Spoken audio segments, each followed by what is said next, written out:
Ilang beses na natin narinig ang pangalang yan, pero may gusto kong itanong. Who really gets rich from Pax Silica? Sino ba talaga ang tunay na makikinabang dito? Bago tayo magpatuloy, isang paalala lang, kung hindi nyo pa napanood ang unang dalawang bahagi ng seryeng ito, I suggest na panoorin nyo muna yung part 1 and part 2. Nasa description at nakapin sa comment section ang mga link. Mas magiging malinaw ang kabuuang kwento kung napanood mo na yung first 2 episodes. So, unang episode po, ang pinag-usapan po natin dito ay artificial intelligence. Second po, paano ang experience ng mga ibang bansa. Ang ngayong episode, tatanggalin ko muna ang aking financial coach hat. Hindi rin to motivational talk. Isusuot ko muna ang journalist hat ko. Hindi ako narito upang sabihin na mabuti o masama ang Pax Silica. Ang layunin ng video na ito ay gusto kong magtanong sa inyo para malaman po natin kung talagang tama ba at makakinabang ba talaga ang Pilipino dito. Meron akong gustong gawin experiment, no, bago tayo magpatuloy. May gusto kong pakita sa inyo. Isipin nyo na may tatlong bagay na sa lamesa. Isang baril, isang bag punong-puno ng pera, at isang kontrata. Ngayon, ang tanong, alin sa tatlo ang mabuti? Alin ang masama? Kung isipin natin,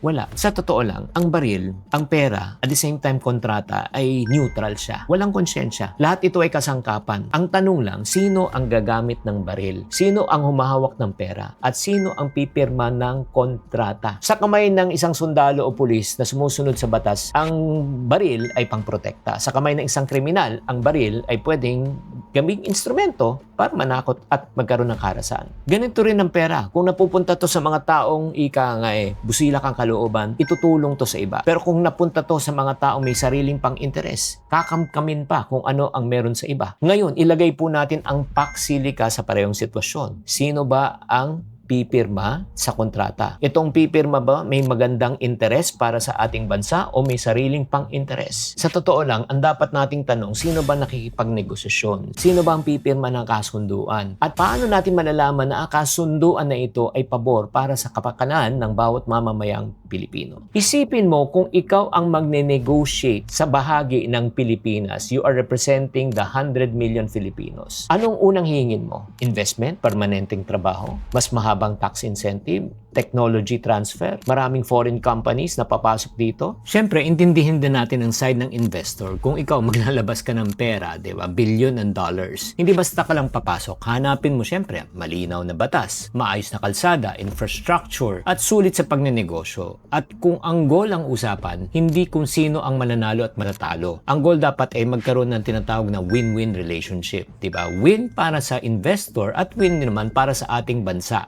Diba? Para naman magkaroon ng patas na oportunidad sa lahat. Paano na kung sabihin sa'yo ng investor ganito? Kailangan namin, kami ang may tax break. Papayag ka ba agad? O sabihin sa'yo, bigyan nyo naman kami ng free rental for X number of years. Papayag ka ba agad? Pero sandali lang, dapat instead na bumigay agad tayo, dapat ang tanong, siyempre, negotiation yan Win-win dapat yan, di ba? Ano ang kapalit dapat ang tanong natin? Ilang Pilipino magkakaroon ng trabaho? Ilang local businesses ang makikinabang? Ilang engineers ika nga matututo sa bagong technology? Ilang Filipino startups ang pwedeng ika nga makinabang dito sa proyektong ito? At hindi lang yan, tatanungin natin pagdating naman sa kalikasan, kaya ba talaga ng ating kuryente para ma-supply ang pangangailangan nila? Tanungin din natin gaano karaming natural resources, not katulad ng tubig na kailangan magpalamig ng mga tinatawag na servers. And then number 3, ano kaya magiging environmental impact nito sa Pilipino, hindi lang sa short term, kundi sa long term, bago pa pag-usapan ang mga investment. Kaya tayong mga mamamayang Pilipino, may karapatan din natin alamin, ano ba itong mga pangunahing terms and condition na pinag-usapan nila? Ano ba yung eksaktong tax incentive? May limitation ba to? Ano yung obligasyon ng Pilipinas? Ano yung obligasyon ng gobyerno natin? Meron ba tayong pakinabang in the near future? May malinaw bang environmental safeguard? Kapag nagkaroon ng kakulangan ng tubig, sino unang paprotektahan? Kapag kinulang ang kuryente, sino ang maapektuhan? Kapag hindi natupad ang mga pangako na pinangako ng dayuhan, may penalties ba? May exit clause ba? May independent audit ba? Kasabay nito, dapat may mahalaga ring malaman kung ano naman po ang obligasyon ng investor. May malinaw ba silang commitment sa environmental protection kung lumabag sila? May plano ba silang mag-invest sa local talent development? Hindi lang yung i-employ lang nila ang kanilang mga kalahi. At paano naman matitiyak na magkakaroon ng pangmatagalan na benepisyo para sa ating bansa? Kung hindi natin to magtatanong habang maaga pa, baka hindi po natin makuha ang pinaka-mainam na kasunduan para sa Pilipino at Pilipinas. Kasi kung susundan po natin ang pera, di ba? Yung bawat perang papasok para sa ating bansa, kumpirmado ba na talaga may commitment ng investor? Una, saan ba napupunta ang pera? Sa lupa ba? Sa construction ba? Sa imported equipment? Sa AI chips ba? Sa engineering farms ba? Sa software providers ba? O sa mamamayang Pilipino? Habang pinapatayo ang proyekto, marami bang negosyong kikita? Di ba? Locally, construction companies, steel suppliers, cement manufacturers, logistics, hotels, restaurant, transport services. Yes, kung sila ang makikinabang, magandang balita yun. At kung magiging matagumpay ang proyektong to, posible na itong makakahikayat pa ng iba pang mga high-value investment para sa Pilipinas, maaari nitong palakasin ang ating digital infrastructure at lumakin na mas marami pang oportunidad para sa iba pang industry. Pero,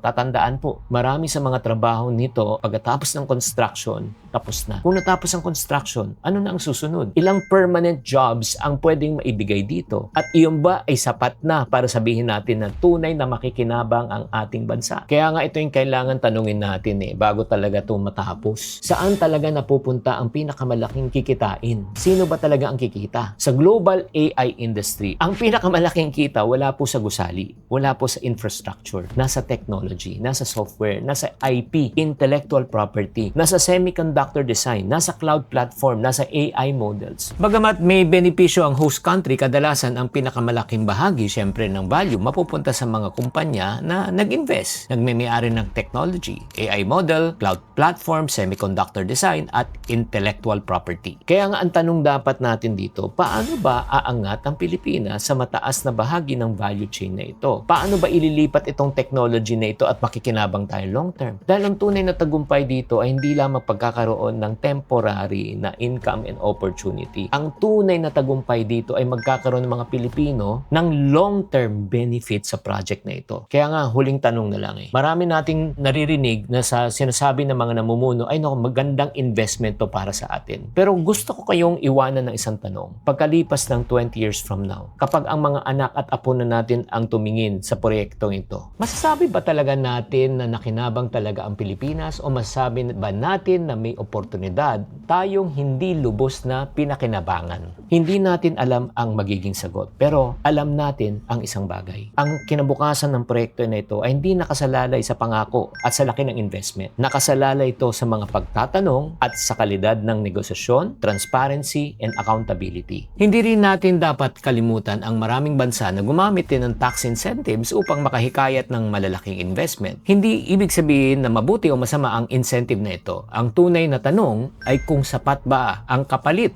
kung malinaw ang proteksyon para sa interes ng ating bansa. Kaya nga ang tanong ko, kung sino man ang pipirma dito, siya ba ay magiging accountable after so many years pagkatapos na itong programa na ito o wala na lang? Kung sakaling hindi naman maging maayos ang kasunduan, sino ang higit na maaapektuhan?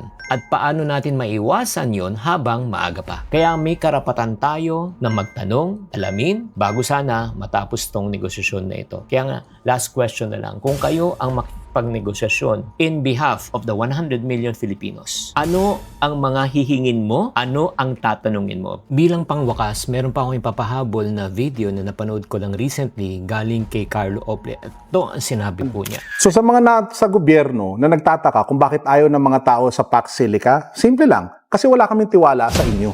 Kasi lahat ng ginagawang maganda sana, sinisira ninyo.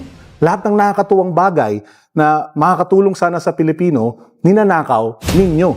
So pag makakita kami ng napakagandang programa sana, katulad ng Pax Silica, hindi na ma-assess ng tama.